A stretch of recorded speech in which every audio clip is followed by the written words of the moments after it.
Boa noite! Quem estava dormindo acordou. Coitada do neném ali atrás, hein? Obrigada, Michael. Obrigada. Vamos lá!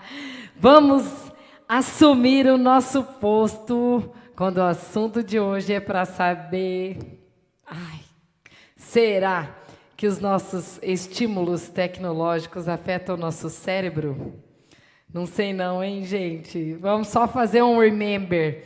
Nós tivemos nosso primeiro encontro no mês passado, onde nós falamos que o excesso de estímulo visual que nós estamos tendo com a internet está produzindo na gente um grau de passividade acentuado.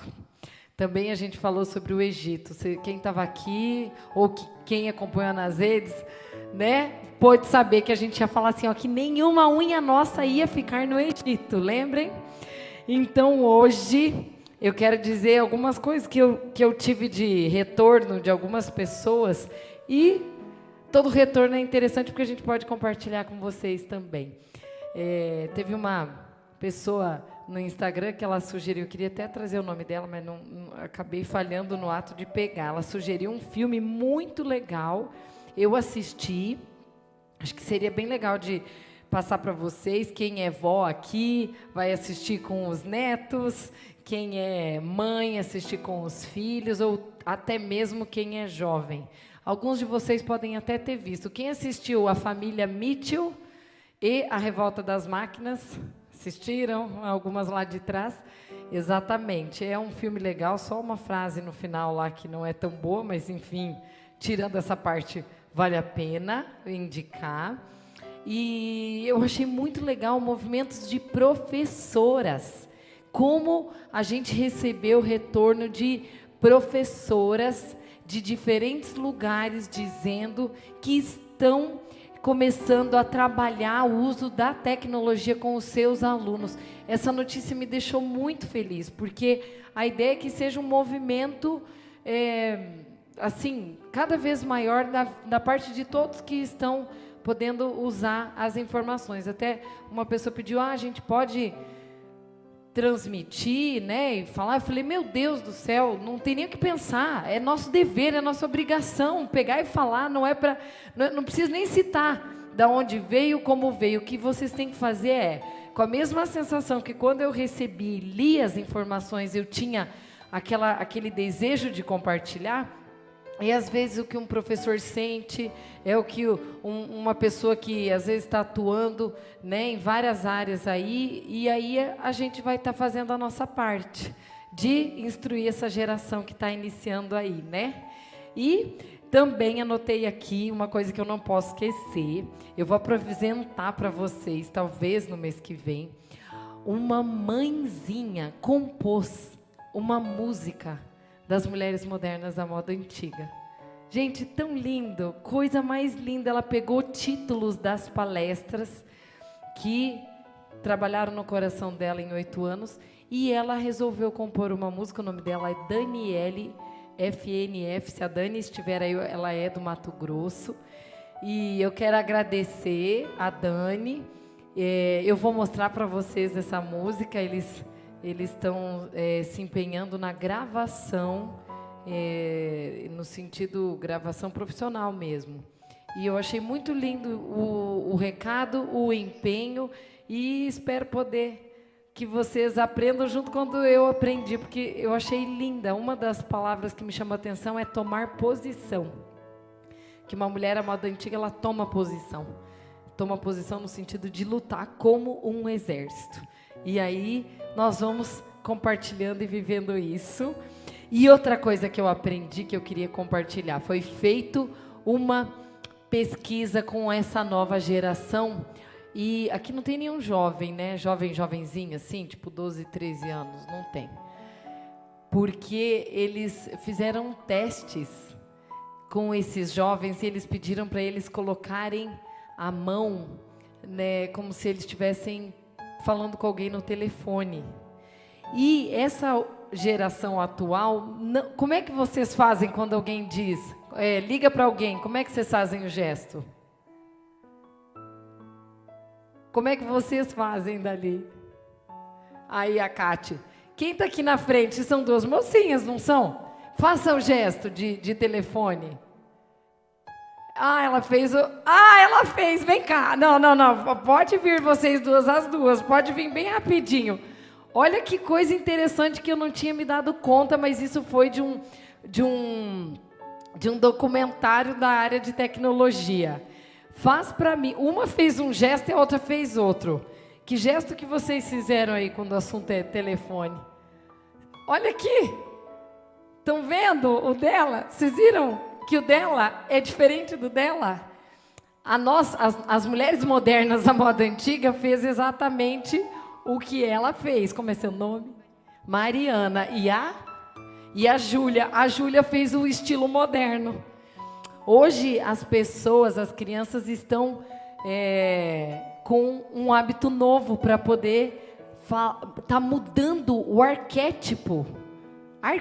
Para você mudar um arquétipo é porque aquilo precisa muita força para poder mudar um arquétipo. E a geração nova está com um hábito diferente de poder se colocar. Então, se você é mãe e quer fazer o teste lá na sua casa para ver como é que anda essas questões, obrigada, meninas.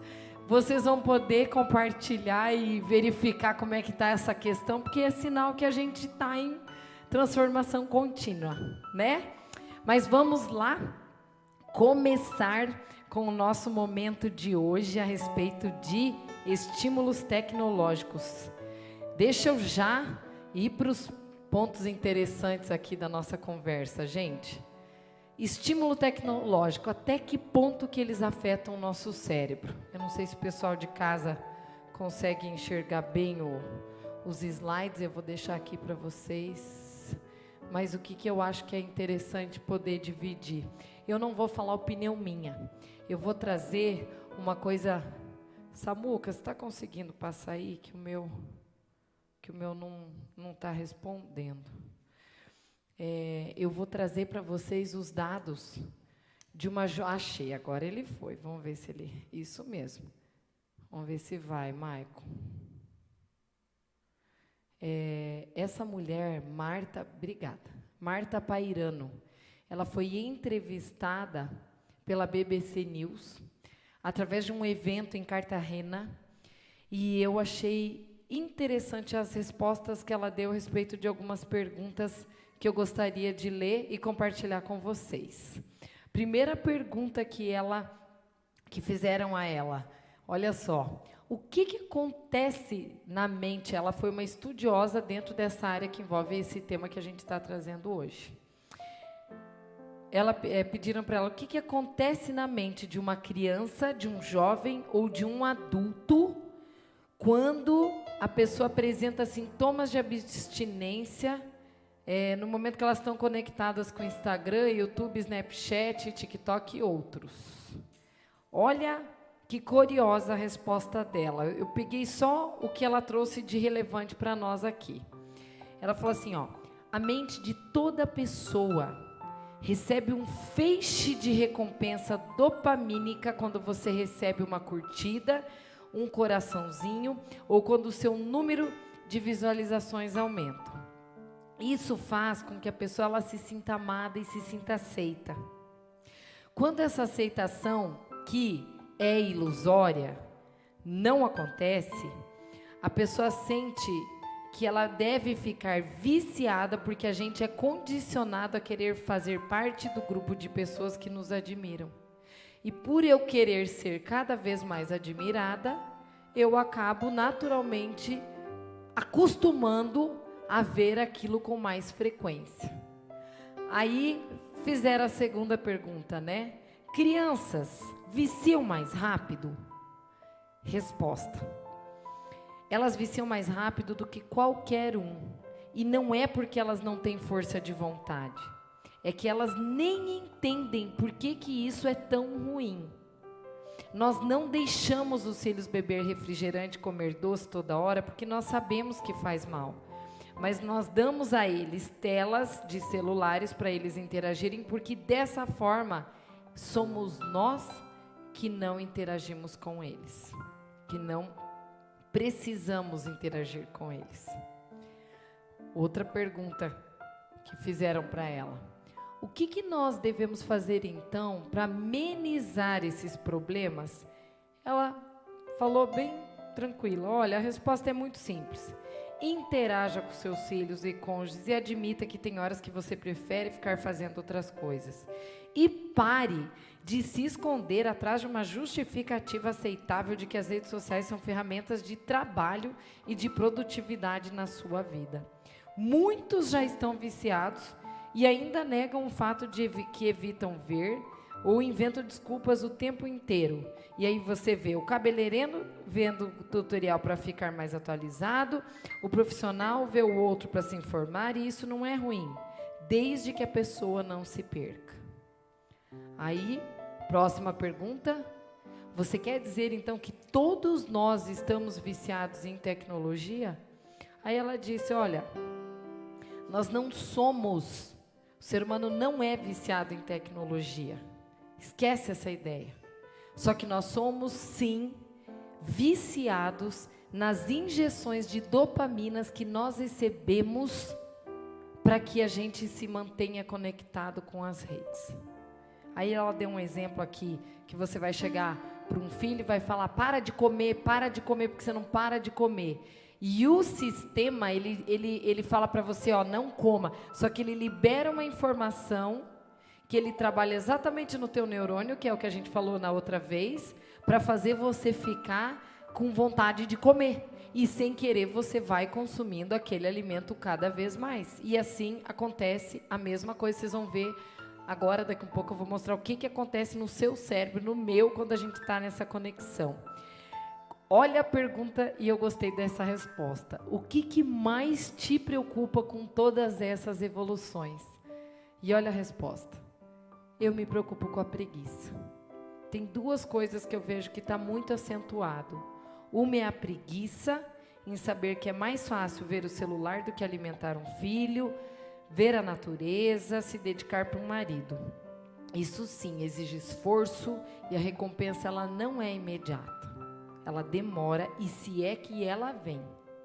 Agora, a outra coisa que me preocupa é a facilidade em que as pessoas estão convencidas de renunciar seus direitos mais fundamentais.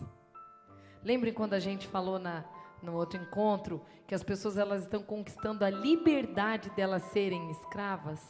É exatamente esse o ponto. Como nós temos aberto mão de uma forma muito tranquila de todas as liberdades que nós poderíamos estar vivendo em função de toda a realidade que a gente está inserida. E assim, a única resposta que eu trouxe aqui para compartilhar com vocês dela foi essa aqui. Você então está nos sugerindo que para ficarmos sem o celular e a internet, qual é o caminho para um cidadão normal? Olha que legal a resposta. Gente, o problema não é o celular e não é a internet. Todas as ferramentas são necessárias na vida contemporânea. Mas aí vem o top, né? Mas o preço de qualquer coisa é a quantidade de vida que você oferece em troca. É a quantidade de vida que eu emprego em todas essas redes. Novidade até aí? Nenhuma. Agora nós vamos então entender por que às vezes a gente ouve tanta gente dentro de um ambiente clínico reclamar. Por que o marido fica jogando joguinho? Ou fica se escondendo atrás de uma realidade, dizer que eu estou trabalhando e por isso eu preciso ficar na rede? Ou, por que a gente recebe tanta mãe reclamando que o filho não sai do quarto e, ao mesmo tempo, o que mais me impressiona, essa mãe ainda faz o favor de levar comida para ele, porque ele precisa se alimentar? É meio paradoxal, né? Eu não quero que o filho fique, mas eu até levo comida, quase que eu estou alimentando a droga que está nele. Ou a gente vê as mães que dizem que não estão trabalhando fora, que é outra queixa que a gente ouve, que falam que não trabalham fora, que ficam em casa o dia inteiro, só que elas ficam no celular e dizem para todo mundo que estão educando o filho. Essas são realidades que a gente escuta. Ou de mães que propriamente estão lá o tempo inteiro e assim o coração sai da nossa casa. O que eu entendo que seria relevante a falar aqui hoje? Uma coisa, só para vocês entenderem por onde que nós vamos passear. O que acontece realmente, aonde que o seu cérebro vai quando a gente fica com muito estímulo tecnológico? Segundo, é um trabalho bem claro, de perguntas bem pessoais para ver se isso já está ou não afetando o cérebro de vocês e vocês mesmos vão poder avaliar. E o terceiro ponto, videogame. É um ponto que não tem como falar. Cátia, você está aí, você é dona de uma escola, eu fico imaginando o que não tem de menino que, pelo amor de Deus, só sabe jogar videogame, eu não sei onde que está a outra. Não tem outras tarefas que os meninos fazem, além, às vezes, de jogar videogame?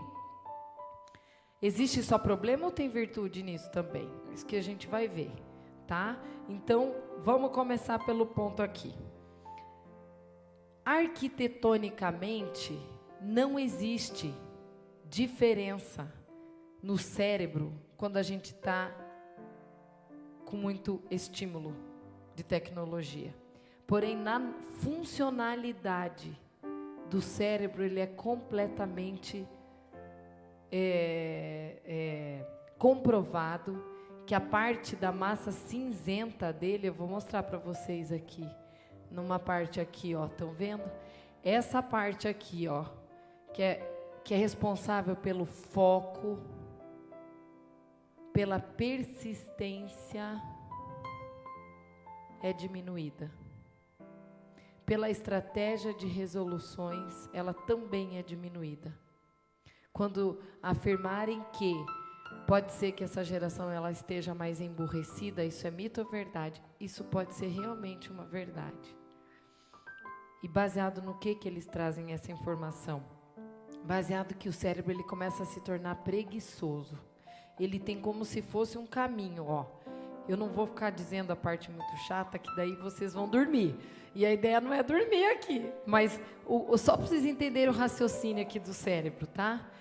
O cérebro da gente, ele precisa localizar mais sangue nessa parte daqui, porque é sinal que aqui é ativado uma coisa bem aqui em cima, tem uma coisa chamada córtex singular. O que acontece? Vou dizer bem no passo a passo para vocês entenderem. Eu vou falar isso em 3 minutos para não ficar muito chato para quem não gosta de parte técnica, mas é importante vocês entenderem. Quando o olhinho de vocês detecta alguma informação que é rica e que tem interesse na mente de vocês, existe uma rede de transmissão que chega num lugar aqui chamado tálamo.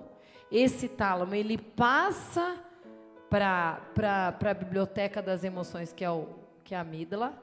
O que acaba acontecendo? A amígdala, ela sente a emoção que você teve. Ou você teve inveja, ou alegria, ou tristeza, ou você se comparou, ou você se sentiu inferior, ou você se sentiu superior, a gente não sabe. Ou você se irritou com a pessoa que postou alguma coisa, alguma emoção você teve. Quem recebeu isso foi a amígdala do cérebro. E aí, na hora que teu cérebro ele capta essa emoção, nessa mesma hora que ele captar, ele manda uma injeção aqui nesse córtex aqui, que é aquela hora que você sente assim, meu Deus, tem criança falando comigo, eu preciso prestar atenção nos filhos, ou precisa prestar atenção nos netos. Não, ó, eu vou terminar meu trabalho e depois eu vou ver minhas coisas, eu não vou ver agora. Quem avisa isso é esse sistema. Só que é exatamente esse sistema que está ficando falho nos cérebros dessa juventude que está chegando agora. Porque depois desse negócio aqui, ele vai vindo e vai trazendo a informação aqui para uma área onde a gente chama de núcleo estriatum, que ele faz isso aqui, gente, só para não ficar difícil de vocês entenderem. Em vez do sangue ficar aqui onde está essa rede, estão vendo? Que é onde você consegue acessar a internet, mas você faz de forma equilibrada, ele começa a tirar o sangue daqui e ele começa a fazer teu sangue circular aqui, ó. Ele circula nessa área e, detalhe, quando você recebe uma curtida, é essa área que liga. Quando ela não é acionada, quando você posta um negócio, você não recebeu curtida, ninguém reagiu, ou você não sentiu que você foi tão querido, amado, sei lá, qualquer coisa assim nesse sentido, ou quando o teu filho não sentiu isso, ou quando o teu neto não sente isso, aí o que acontece? O teu cérebro, ele aciona um sistema de querer que você faça aquilo de novo, e de novo, e de novo, para que você se sinta amado por outra pessoa em outro momento, fazendo outras coisas. Quando você recebe curtida, quem aciona é esse núcleo accumbens aqui, porque ele aciona a recompensa. Resumindo, nós estamos ferrados do mesmo jeito, porque se você recebe curtida, você quer fazer de novo porque você recebeu a recompensa. Se você não recebe curtida, ou o teu filho, ou sei lá quem, não recebe curtida, nós estamos fritos também, porque o teu corpo vai fazer você querer fazer aquilo de novo, para da próxima vez você se sentir amado. Prometo que essa é a parte mais chata, tá? Que tem da palestra, porque é só uma pessoa que estuda cérebro que gosta, mas só para vocês entenderem esse recado, o sangue ele tem que ficar para cá. Quando ele não está sendo usado, eu jogo o sangue para cá. E aí eu fico muito mais pautado no estilo reptiliano, que é um estilo de cerebelo, que é uma pessoa que ela não controla impulso.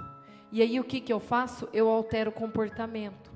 Exemplo, o aluno está estudando e ele está numa tarefa que começa a ficar chata e ele não entende. E o que ele faz? Toca lá o negócio dele, lá o WhatsApp. Ele não vai pensar duas vezes, ele vai, o sangue que devia ficar aqui e que fala assim, termina a sua tarefa, depois você faz, ele some daqui e manda para cá. E o que você vai fazer? Você vai se distrair. E você não vai pensar. Porque é mais fácil, o estímulo está vindo de fora para dentro. Né? Não de dentro para fora. Esses dias minha filha ganhou um presente de uma amiga e foi muito carinhoso. Ela fez um presente caseiro, coisa mais linda. E ela falou, mamãe, eu quero fazer alguma coisa no aniversário dela para poder agradar muito ela, porque ela tocou meu coração. Eu falei, então vai, faz. E aí, eu cheguei em casa, eu vi que ela estava pensando. Quando eu vi, ela pegou o celular e começou a procurar no Google, ideias para dar presentes. Falei, oi Carolina. Falei, filha, cria um negócio, inventa a moda, pensa com o coração. Porque o que é mais fácil para um jovem? O jovem é mais fácil eu pensar que tem gasto emocional, aqui tem gasto energético. Não é mais fácil. Eu pego lá, vai ter um monte de ideia legal, eu não preciso pensar. O sangue veio para cá, ficou totalmente assim. Eu espero que as coisas me são trazidas, eu não luto por aquelas coisas. E aonde é que a coisa dá problema, né? Tem boa notícia nessa história? Tem. O nosso corpo é neuroplástico, o nosso cérebro. Então, se a gente começa a ter hábitos bons, nós vamos melhorar esse cérebro e não vai dar problema. Simples assim e curto e grosso de entender. Agora, qual que é o ponto? Que entra no que a gente falou inicialmente ali. Sabe quantas cascatas químicas são envolvidas nesse processo todo, enquanto eu fico olhando e olhando e olhando de novo? Mais de 1.400 feixes eletrolíticos que você recebe dentro da tua estimulação cerebral, para você parar de pensar. Gente, olha o que eu estou dizendo, eu vou repetir. O nosso cérebro, ele recebe mais de 1.400 estímulos para que eu simplesmente paro de pensar. Porque enquanto eu paro de pensar, você pensa por mim. E o que o cérebro faz? Por que ele fica preguiçoso? Porque ele tem que fazer mais ou menos esse caminho aqui, ó, que eu vou fazer agora.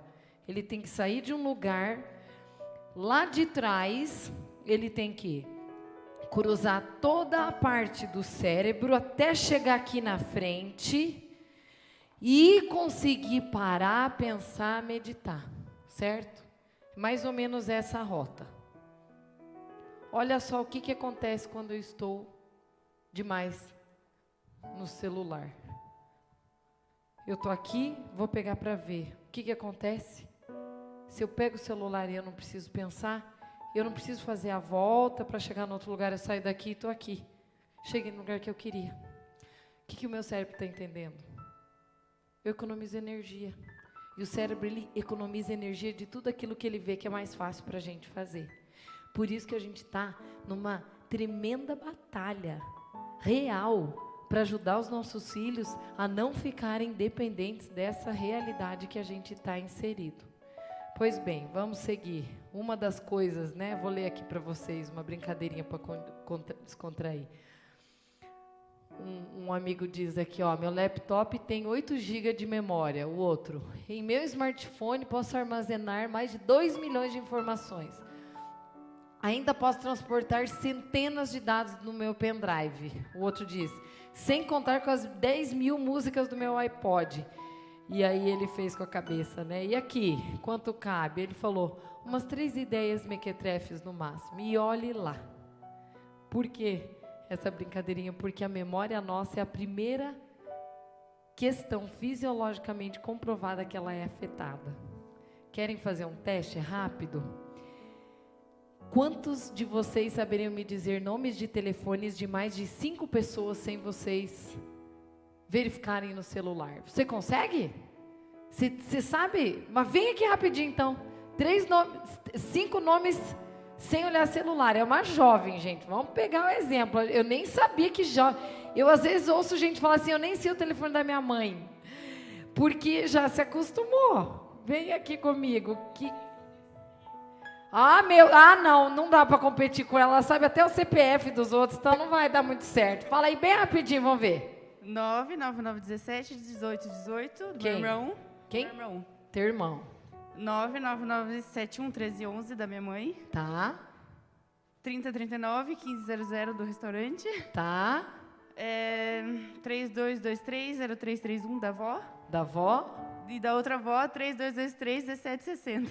Oh, meu Deus, vamos aplaudir essa moça. Não é comum. Você veja uma jovem, talvez a gente que não é tão jovem assim, a gente ia lembrar de 5 nomes. Hoje o povo não lembra. Então, quando fala que a memória é afetada, é porque é assim. Olha o que está acontecendo aqui. Aonde que são as áreas que mais estão dando problema no cérebro das pessoas?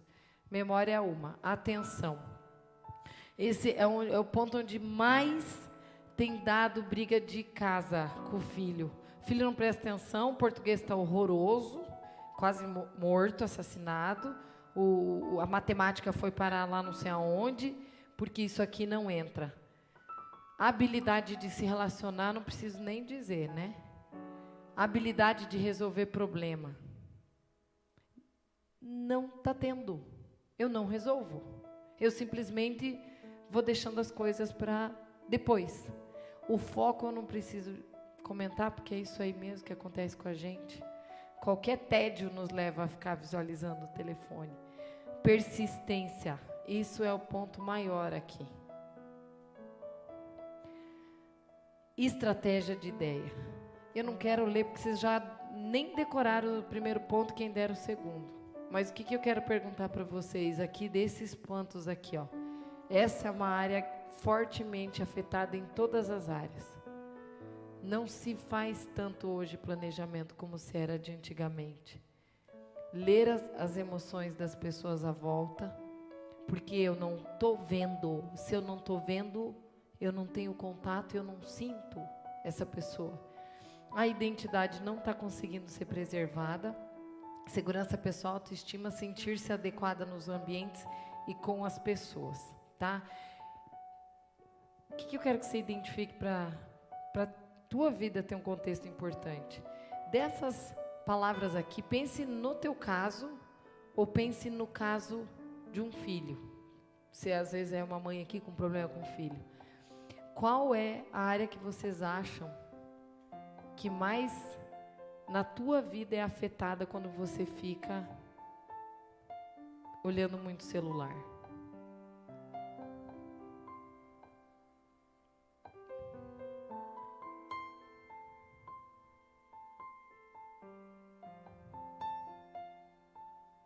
Às vezes você vai ser mais afetada na identidade, isso é importante você ter ideia. Ou às vezes você vai não ser tão afetada na identidade, mas o teu planejamento vai ficar ruim. Ou você atropela a tarefa. Que tipo de atitude eu preciso tomar mais cuidado? É muito importante identificar isso aqui. Uma pergunta cabível aqui é: quem que você realmente é quando você não tem celular? Alguém saberia me responder? Vocês já fizeram teste de ficar sem, né? Às vezes para um fim de semana. O que vocês percebem de vocês? Alguém quer chutar aí? Como é que a gente fica quando não tem celular? A gente fica mais solto, não fica? Vocês já perceberam? A gente fica mais disponível para as pessoas. A gente não fica tão vinculada a um estímulo. Outra pergunta, ó. Quem você seria se você não tivesse esse uso contínuo? E uma outra pergunta, e última aqui. Você já experimentou ficar sem ver como você fica mais atenciosa, mais focada? Tudo isso aqui, ó, é o que melhora em você quando você sabe ter controle. Tudo. Melhora a memória, tua atenção fica melhor para filho, para marido, para as coisas ao teu redor. Tua habilidade de se relacionar, você fica mais disponível.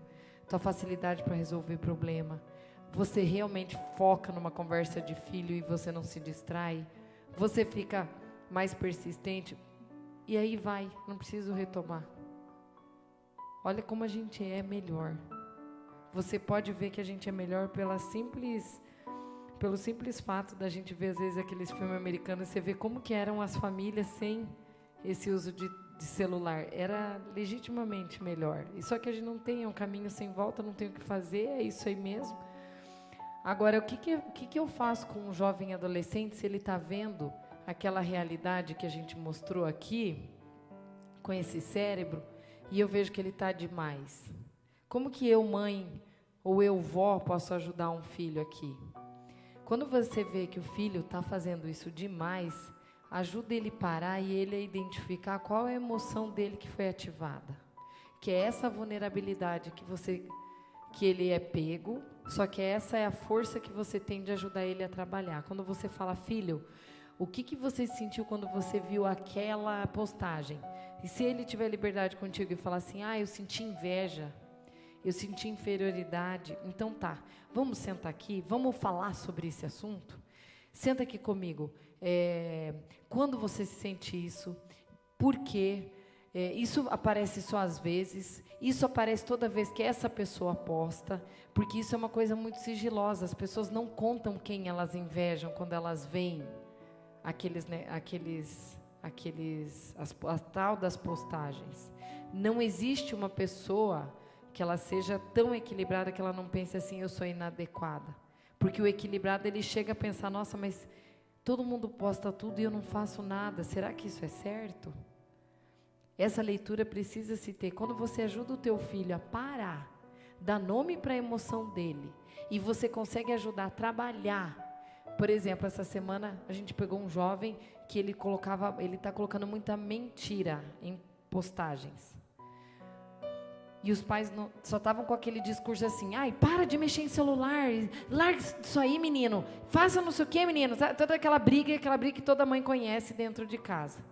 Aí a gente falou, não, peraí, trabalha numa outra vertente, trabalha assim, viu? O que te leva a mentir?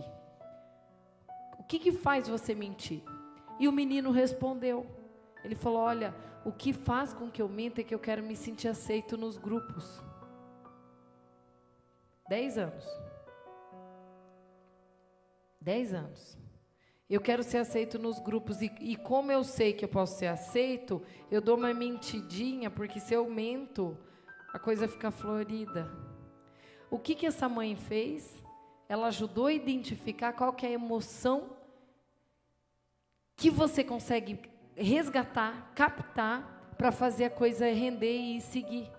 Se você não dá esse stop, você que é jovem ou que é criança ou é uma mãe ou uma avó que ajuda a fazer, você não ajuda essa criança a conseguir frear lá na frente aquele impulso que ele vai ter de uso. Não adianta que não faz, porque ele vai ver o estímulo, aquilo vai gerar inveja, aquela inveja vai tirar ele do perfeito eu dele, ele está postando alguma coisa meio semelhante, mas aquilo não tem nada a ver com ele, e aquela inveja ela é retroalimentada, e aquilo não sai, e a gente não consegue sair daquilo, e assim, aí mesmo que o vício está feito. Todo esse sistema que eu falei, sabe qual droga que faz o mesmo mecanismo? Alguém chuta? Vocês sabiam? Alguns de vocês já leram? Qual é a droga que faz o teu cérebro ficar circulando aqui nesse mesmo sistema e volta a usar através do núcleo accumbens? Adivinha que droga? O mesmo mecanismo da cocaína é exatamente o mesmo mecanismo que o uso excessivo de tecnologia faz no nosso cérebro. É o mesmo caminho. Mesmo. Por isso que quando você está lutando por um filho, um aluno, um sei lá quem, para controlar esse uso, você está ajudando essa pessoa a não ser viciada em outras coisas, porque o vício de cocaína você não tira rapidamente, assim como o de tecnologia também não funciona dessa forma. E a gente diz, né? Prefira asas do que gaiolas. Quanto mais você ajuda um filho a ficar concentrado em coisas que têm foco, atividades, tipo esportes, tipo tarefas que ele tem que se concentrar desde que seja tirado dele o celular, mais jogando sangue para cacetar e menos chance de ficar com o impulso meio reptiliano ele tem. Como isso é interessante. E aí vem uma pergunta, né, que muita gente faz. E o videogame? Tem bastante mãe de menino lá, né? Ai, esses videogames, eles são muito bons, muitas vezes, e eles são ruins em outras. Qual é a parte ruim do videogame? A atenção é diminuída. Sim, eles não vão querer fazer tarefa da escola. Aumento da agressividade. Sai daqui, mãe. Fecha a porta. Eu já não falei para você de novo? E o filho está falando cada vez mais num tom que aquela hierarquia parece que desaparece. Dependência. É o que eu falei na última vez, mês passado. Meninos de 18 anos não estão querendo tirar a carteira de motorista. Por quê? Por que esse tardio? Porque está acontecendo exatamente o que eu falei ali do cérebro. Essa parte do sonho, de sonhar, de ter ideias, de viajar na cabeça, de ter estratégias para dar em cima de uma menina. Eu não estou fazendo, porque o tempo que eu devia estar fazendo e praticando, eu estou aqui jogando tanto joguinho e eu pego o hábito. E aí muitos pais dizem aqui, né, mas... os defensores, mas eles parecem mais inteligentes. Realmente, aqui, o que os estudiosos dizem? Sim, eles parecem mesmo mais inteligentes, mas é por causa do treino de repetição que aquilo cria. E é invejável de ver, né? Não sei se vocês já viram, mas é uma coisa assim, eles têm uma prática, eles fazem aquilo tão rápido, é uma coisa tão habilidosa que você fala, meu Deus, esses caras arrasam. A gente leva um tempo até a processar o negócio. Mas o que acaba acontecendo? Ele está sendo sobrecarregado com uma dose de dopamina, que a hora que eu tiro essa dopamina, eu facilmente migro para outros vícios. Agora é para não deixar mais? Claro que não. Não tem nada a ver, não é para não deixar o uso. Mas vocês têm que lembrar aquilo que a gente falou ali antes. A descarga de dopamina, ela entra igual o vício da cocaína. Ele tira o videogame, mas ele vira um homem e com muita facilidade acabar na pornografia depois. Se não é na pornografia, é outro tipo de coisa. E assim a coisa se estende. Agora tem uma coisa positiva. Os videogames podem ajudar a melhorar a percepção e principalmente nos jogos que envolvem ações diretas. E ele permite que a pessoa elas estejam mais atentos a detalhes. Foi esse um trabalho que eles fizeram para acabar entendendo que eles são focados, são mais detalhistas em tempo de limite. Mas se você fica demais, acabou, a coisa fica desinteressante. Qual que é o problema que nós temos aqui hoje? Tudo que nós vivemos com as máscaras da Covid é o que vocês vão ouvir falar, e gravem o que está escrito ali. Vocês vão ouvir falar muito dessa palavra, alexithymia. Tá? Eu vou traduzir ela aqui. Todo o A que vocês veem, isso eu aprendi quando estudava no Colégio Ideal, quando era pequeno. Toda palavra A quer dizer que é a negação, que não, tá? Lex é compreender. Eu não consigo ler o sentimento da outra pessoa. Isso é a nossa próxima geração. Eu tá com uma máscara e você não conseguir ler se eu tô triste, tô com raiva, tô feliz ou tô qualquer coisa, porque eu não fiz o contato visual que eu precisava com você. Logo eu não te ouço, não te vejo, logo a gente não conversa. Sem diálogo gera problema, sem problema gera conflito, e é onde a gente para.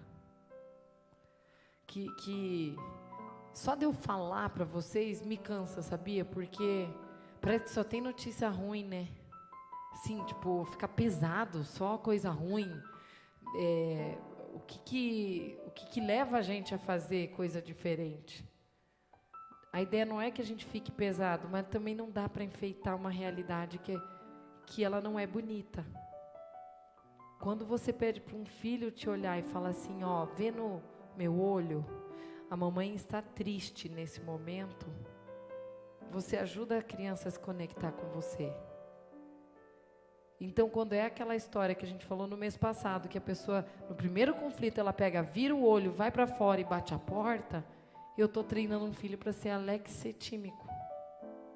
Eu não te olho, eu não preciso do contato. O que a gente faz para poder melhorar? Gente, muito simples, mudança de hábito. Não tem outro segredo. É muito, muito simples. Só que o poder do hábito desse autor que fala sobre isso é o tema da nossa próxima palestra, porque nós vamos falar assim, como é que eu trabalho com os hábitos tecnológicos. E esse autor, ele fala uma frase que eu achei linda, eu vou ler aqui para vocês, ó. É impossível se tornar a pessoa que você sempre quis sem antes romper com os antigos hábitos daquela pessoa que você sempre foi. Que legal essa frase, né? Resumindo, você vai ter que trabalhar em cima de hábito, não tem outro jeito. Na verdade, gente, a gente é programado para sermos viciados em alguma coisa. Todos nós. Só que Deus programou a nossa mente para que nós fôssemos obcecados exclusivamente por Ele.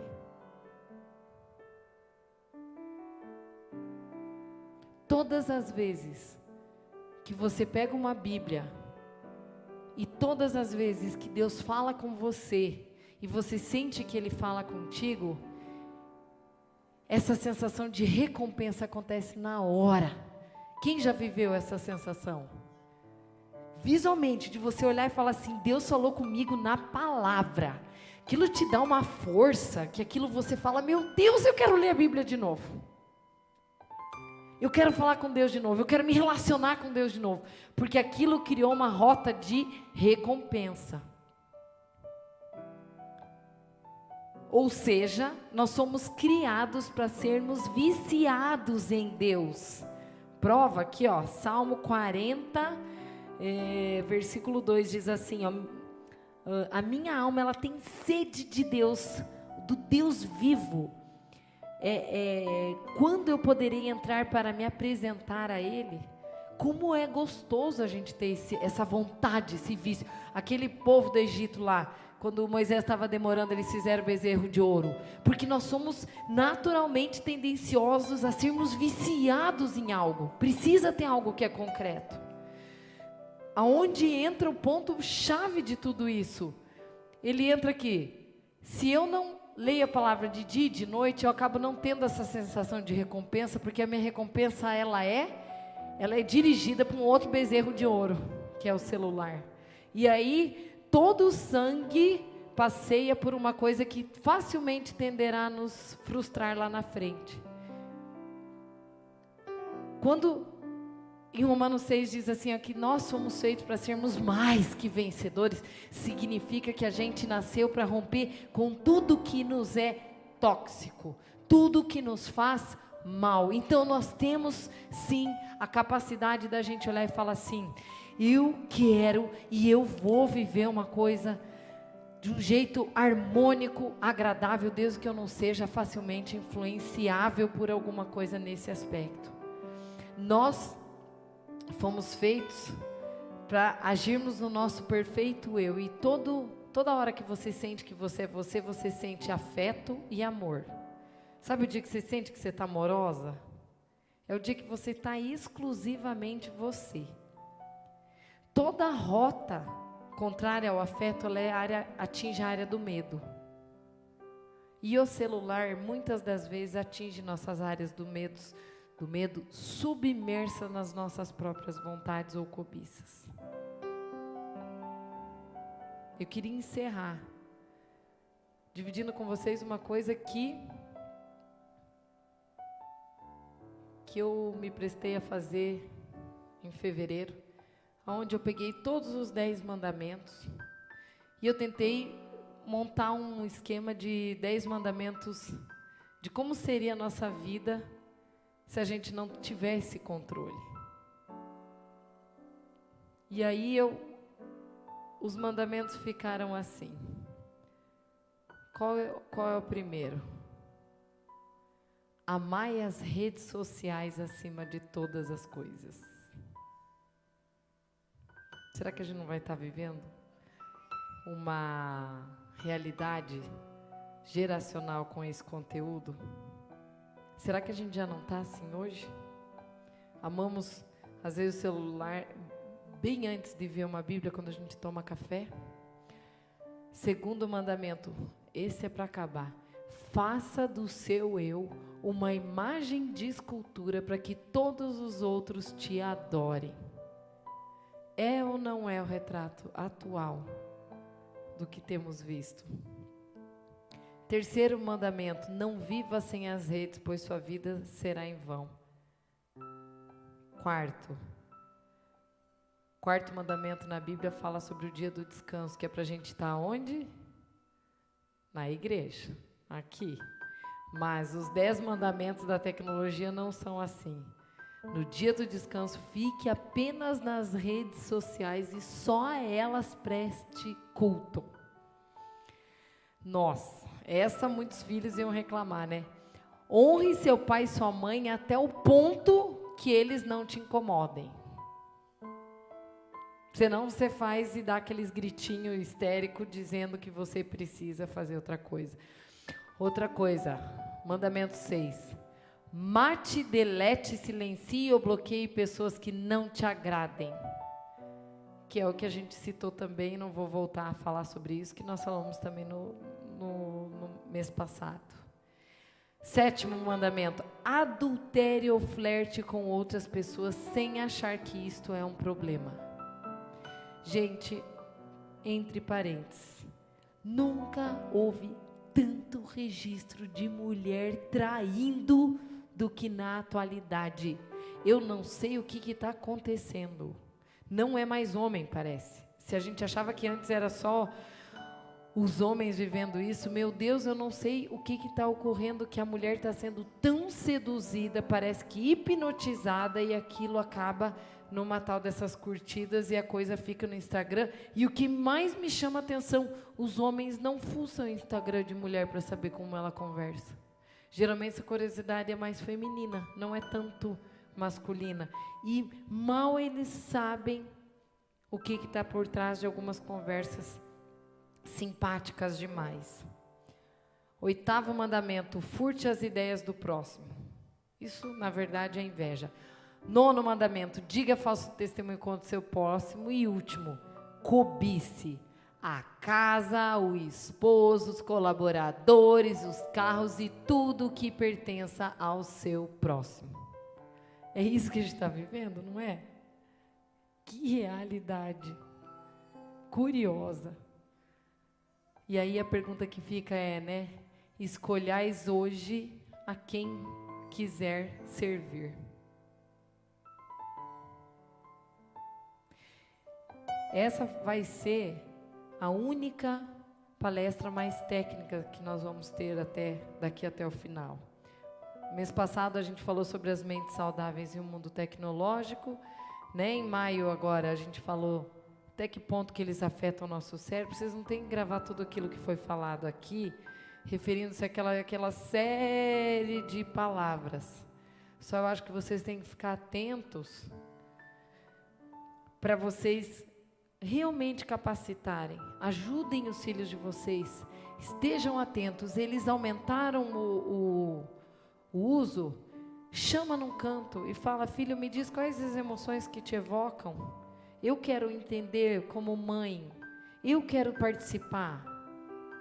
Uma criança atenta, uma mãe atenta, uma professora atenta, vai gerando naquela criança a sensação: alguém está me olhando, alguém está me percebendo. E isso naturalmente acaba fazendo com que a gente não se sinta excluído. Cátia, não é porque você está aqui agora, mas eu lembrei do meu primeiro dia de escola, quando eu ia. A tua mãe era viva ainda. Imagina, uma menina cheia de medos entrando numa escola, não tinha amizade. Qual que é o pior horário para uma criança quando ela sai e ela é aluna nova na escola? É o recreio, porque daí quem que vai ficar comigo? Eu fiquei, meu Deus do céu, eu vou ficar sozinha. E qual que é o medo de uma criança ficar sozinha? É dela ser excluída, dela não ser amada, dela ser rejeitada, que é o medo de todo jovem. E por muita sabedoria da tua mãe, ela percebeu as minhas emoções e eu acho que me deu um negócio no estômago, porque eu acho que eu fiquei tensa com a situação. Só que ela sacou que não era nada no estômago, que não tinha comido nada de errado. A tua mãe foi lá, ela me pegou pela mão, localizou o meu sentimento que eu podia estar com medo. Ela falou: vamos na minha casa. Ela fez para mim um chá de boldo, aquela coisa amarga do caramba.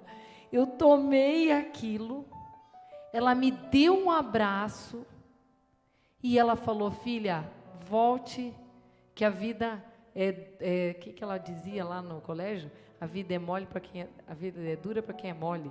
Alguma coisa assim. Ela me acolheu, mas ao mesmo tempo ela me impulsionou. A vida é dura para quem é mole. Me acolheu, mas falou: vai. Eu nunca mais esqueci.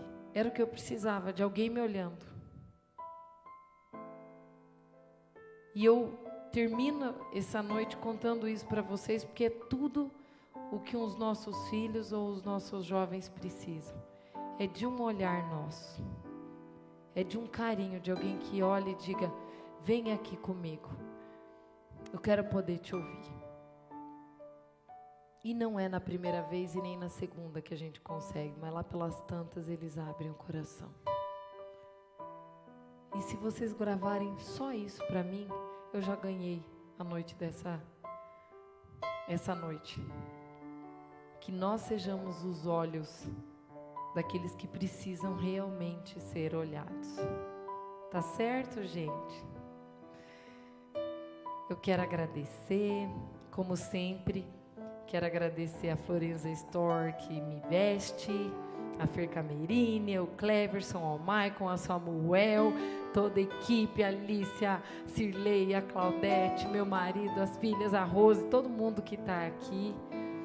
E deixar com vocês aquele versículo que me lembra muito Mulheres Modernas da Moda Antiga. Deus não nos deu espírito de covardia, mas de poder, de amor e de equilíbrio. Amém? Amém? E em junho viemos com esse tema: por que é difícil controlar meus hábitos tecnológicos? Isso não tem a ver, o tema da semana do mês que vem, não tem a ver só com tecnologia, tá? Às vezes é um hábito que você quer mudar e você não consegue. Eu tentei deixar ele de um jeito bem genérico, porque às vezes a pessoa ela quer mudar hábito alimentar, às vezes ela quer mudar hábito no dia, às vezes é horário de dormir, às vezes é horário de alguma coisa. Nós vamos falar em hábitos no sentido geral. E como que a gente consegue trabalhar isso no dia a dia, tá bom? Um beijo para vocês. Vão com Deus, Deus o acompanhe. Até mais. Tchau, tchau.